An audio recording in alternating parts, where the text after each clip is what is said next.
મિત્રો તમને જો દેખાય છે એ રીતે આપણે ફૂલ થઈ ગયા છે, ગલગોટાના લાગી ગયા છે. આપણે આ યલો વાવેતર કરેલું છે આનું, તમે જે જોઈ શકો છો. આ આપણે મિત્રો આનું જે વાવેતર કરેલું છે ને એ ગલગોટા છે ને વર્ષમાં 3 ફેરે આપણે એનું વાવેતર કરી શકીએ છીએ. એક તો જૂનમાં થાય છે, નવેમ્બર ડિસેમ્બરમાં થાય છે, અને એક આપણે ફેબ્રુઆરી માર્ચમાં બી તમે એનું વાવેતર કરી શકો છો. અત્યારે અમે આનું આજે તમે જે જોઈ શકો છો ને એ વાવેતર આપણે એને 14 જાન્યુઆરી આનું વાવેતર કરેલું છે. આપણે આજે એને આપણે 45 થી 50 દિવસ જેવું થઈ ગયું છે. આ જે ગલગોટા જે તમે દેખાય છે ને એટલે હવે આ હાર્વેસ્ટ માટે બી તૈયાર છે. મતલબ કે 4-5 દિવસમાં આપણે અને હાર્વેસ્ટ બી કરીશું. હવે અત્યારે આપણે જામનગર માર્કેટમાં મૂકીશું. આપણે જ્યાં જામનગરમાં તો કાલાવાડ નાકા પાસે ભરાય છે માર્કેટ આની, એટલે આપણે ત્યાં એને મૂકીશું. હું જોઈ તો એકદમ મસ્ત થઈ ગયા છે ગલગોટા હવે, એટલે હાર્વેસ્ટ માટે તૈયાર છે.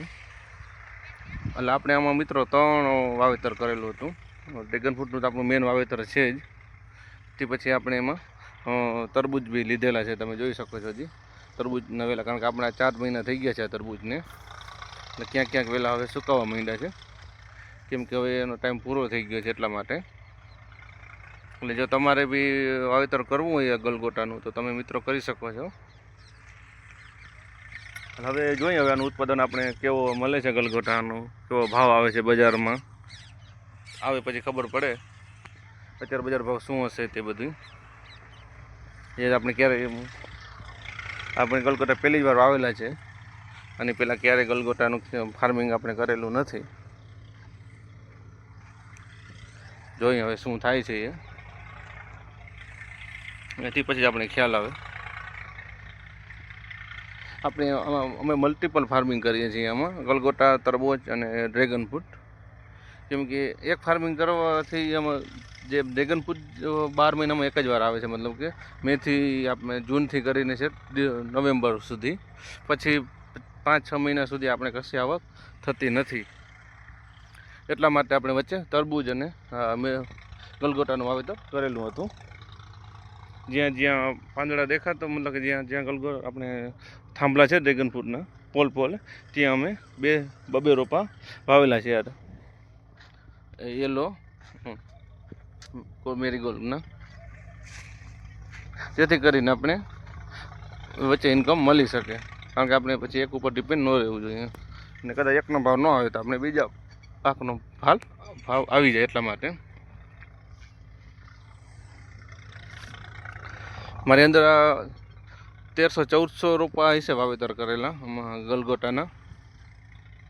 એક પોલે 2 વાવેલા છે તે.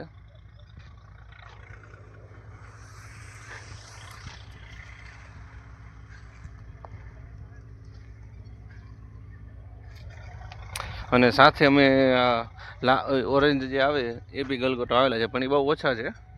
વધારે તો પીરા જ વાવેલા છે.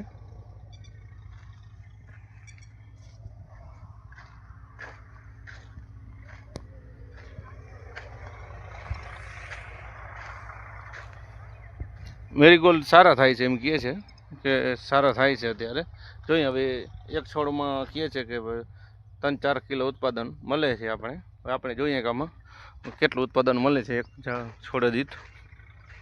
અત્યારે તો મને આમાં 10 ફૂલ દેખાય છે એક છોડમાં. એ ફૂલ ખુલી ગયા, બાકી ડેડા તો ઘણા છે, તમે જોઈ શકો છો. હવે આપણે આનું હાર્વેસ્ટિંગ કરશું 2-4 દિવસમાં જ, ગલગોટાનું બી. એ બી આપણે 2 મહિના જેવું હાર્વેસ્ટિંગનું ચાલશે ગલગોટાનું. પણ હવે એનો ભાવ કેવો આવે છે એ આપણે પછી ખ્યાલ આવે કે ગલગોટાની ફાર્મિંગ કરાય કે ન કરાય. મિત્રો, તમારે જો ગલગોટાની ફાર્મિંગનું ડિટેલ વિડીયો જોતો હોય, વાવેતરથી લઈને એમાં કઈ રોગ આવે છે કે શું છે બધું એ જાણવું હોય તો તમને કમેન્ટ બોક્સમાં જણાવજો, તો આપણે એના માટે એક વિડીયો એનો બી બનાવી નાખશું કે ગલગોટાની ખેતી કેવી રીતે થાય છે પહેલેથી છેલ્લે સુધી, ક્યાં જીવાત આવે છે, શું નિયંત્રણ કરવું, કયું ફર્ટિલાઇઝર આપવું, શું છે બધું એ વસ્તુ કમેન્ટ બોક્સમાં જણાવી દેજો. એટલે આપણે એ બી એક તમારા માટે મસ્ત વ્લોગ બનાવી નાખશું. જો હવે તરબૂચ તો મિત્ર છે ને બહુ સુકાવા માંડ્યા છે. હવે એના વેલા બહુ નથી લીલા એકદમ, કેમ કે એના જો 4.5 મહિના જેવું થઈ ગયું છે.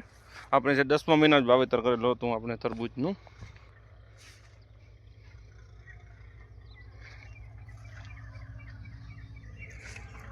આપણે ઓરેન્જ છે